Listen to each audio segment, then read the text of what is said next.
Kadung merasa pilu hatinya, seorang istri perwira polisi bernama Asnar Pratewi Alwi membeberkan perbuatan tega sang suami, Ibtu Hairudin yang menikah dengan adiknya sendiri.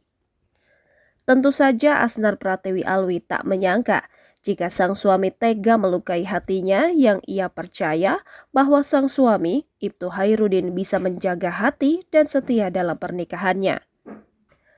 Padahal selama pernikahannya, Pratiwi menilai Ibtu Hairudin sebagai seorang suami yang setia lantaran tak pernah melirik wanita lain.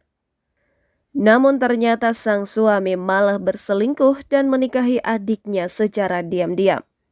Pengakuan tersebut diungkap Pratiwi saat berbincang dengan Uya Kuya dalam podcast kanal YouTube-nya pada Jumat 16 Desember 2022.